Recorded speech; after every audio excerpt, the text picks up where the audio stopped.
Neurodive Corner. I just want to start by apologizing because I haven't been around as much. Part of it is obviously responsibilities and schedule and things like that. And part of it has been because my loved ones are a little concerned because they know my videos can be a little controversial, can trigger some people, and if you're dialed in, if you know what time it is, free speech right now is very thinly veiled. So that's why you guys haven't seen a whole lot of videos from me. I've been kind of like taking a break.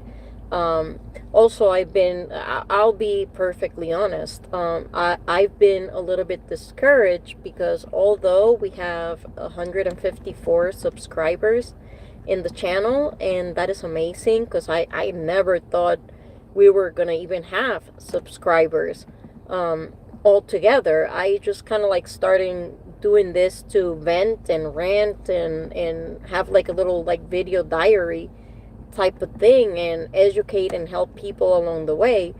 And then it kind of like started morphing and building more mutual aid and sharing resources and honing in people that have disabilities and the amazing people that care for them, especially people that are neurodivergent, people that have attention deficit disorder, oppositional defiant disorder, autism, Asperger's.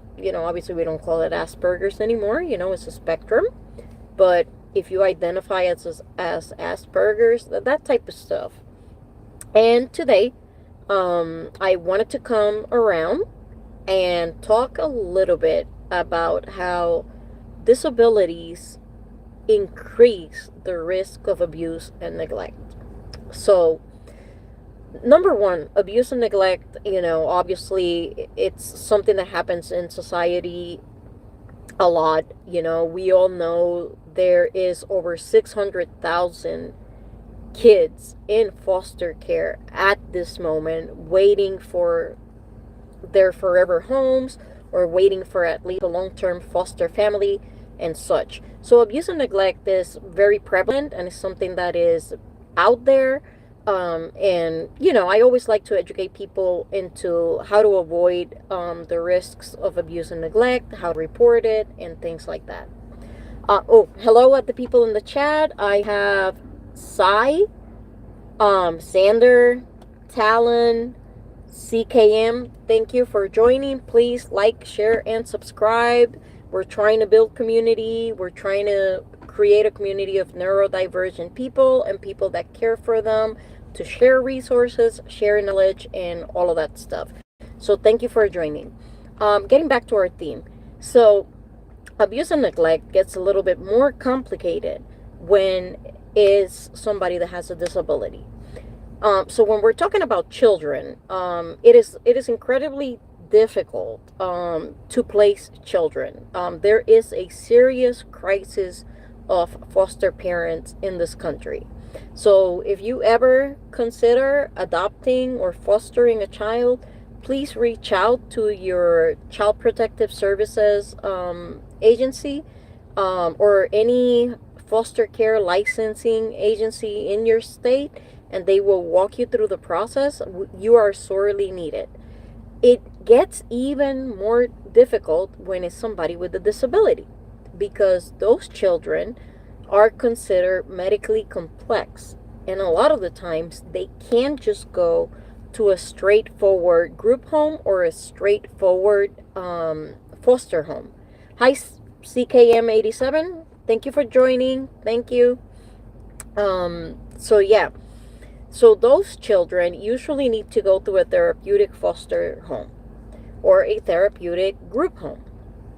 And the reason for that is a lot of the times, parents are not well equipped to deal with medically complex situations. This happens to an adult in adult protective services. And the reason is because caregiver burnout is a very real thing. When you are completely responsible for the basic needs of a human being, even somebody that doesn't have a disability, the amount of pressure and responsibility that places on a caregiver is immense, especially if you're caring for a child that's not related to you. Obviously, a lot of the times when you're taking care of family, things are a little bit easier because you have some background history, there's a relationship, there's rapport, that type of stuff. But when we're talking about the foster care system, those children and those adults that have special needs will need a higher level of care. So you can imagine if we have a crisis of foster parents to take care of children with no special needs, how much harder it is to find people to take care of children and adults with special needs. And a lot of the times, those who take on that commitment are failed by the systems that are supposed to protect them and support them because politics get in the way. So again, caregiver burnout is a very real thing. It is not easy to practice self-care and on top of that be responsible for somebody else's well-being.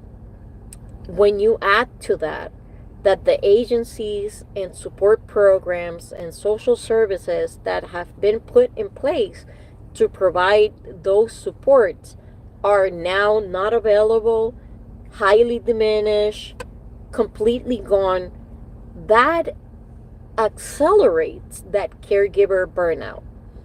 In any given state at this moment, people that are CNAs, that are personal aides, that are direct caregivers, that are autism specialists, behavior technicians, mental health technicians, all of those people are making anywhere from $9 an hour to maybe $17 an hour.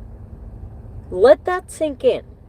Now, this is somebody that is completely responsible a lot of the times for more than one patient to feed them, bathe them, pass medications, make sure they go to their appointments, make sure they're receiving therapy, make sure they're receiving recreation, make sure they're socializing, all of that.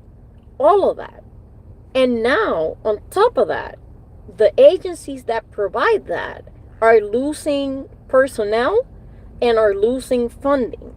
So yes, the current issue is definitely going to increase abuse and neglect in children and on disabled adults, because not only are people burnt out, but now they are at a point where they're desperate because those life savings, those social services that allow disabled people to thrive, to live, to function, to stay in their communities, to receive the health care they need, all of that is under threat if we're going to be realistic.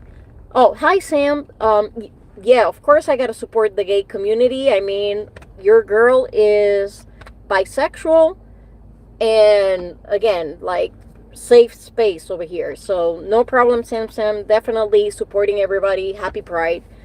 Swamp Fox, I'm not sure what you're saying no to, but hi, thank you for joining. Where I'm broadcasting from, I'm gonna reserve that just because my job, it's a little sensitive. But you don't have to leave. I'm in the south. I'm in the southeast of the United States. Hi Heidi, thank you for joining. Car Garage, thank you for joining. Mohammed, thank you for joining. Grace Andres, you said your name was Heidi, thank you for joining. Yes, Sam, happy Pride. That's another, you know what, that kind of falls into what we're talking about in the video. When you have children that are LGBTQIA+, that increases the risk of abuse and neglect, and it's incredibly hard to find foster homes that are safe for these populations. I wouldn't consider that a disability, but it's an aggravating factor that puts them at risk. So that is part of that. And a lot of the children that are LGBTQIA plus and have to be removed from their home, like I keep telling you guys, all of the children in foster care at this moment depend 100% of federal funding. They depend straight Medicaid. They depend from the government. And if those agencies don't have the personnel or the funding to provide those services, it puts them at risk. And not like simple risks that they're going to disrupt placement or they're going to have to be in a group home. We're talking about serious injuries. We're talking about serious abuse. We're talking about people possibly losing their lives, you know? So that's one of the things, you know, always keep in mind that people with disability are at a heightened risk for neglect and abuse because their caregivers a lot of the times are not receiving the amount of supports or the correct supports they need. And in this current climate, even more so. So we need to come together. We need to build community. We need to create mutual aid programs in our communities. We need to get educated. We need to get outraged. We need to get into good trouble. That's the only way we get through this. So guys, thank you so much for joining. If you have not subscribed, please like, share, and subscribe. This is not a flex. This is not trying to be an influencer. This is a channel to help, to educate, to build solidarity. That's why we're here. Thank you, Gabe. Thank you, System Nikwai. Thank you, Jacksonville. Thank you, Ron Norris. Sorry, I'm butchering names today. I'm so sorry. I'm just exhausted. Thank you, everybody. Thank you, everybody that joined the live today. I am so happy. And please drop in the comments any other topics or anything else you want to do a deep dive. Well, not a deep dive, but you want a little bit more information on. And as always, stay safe, stay healthy, lift each other up. That's the only way we get through this. Love you guys. Be talking to you soon.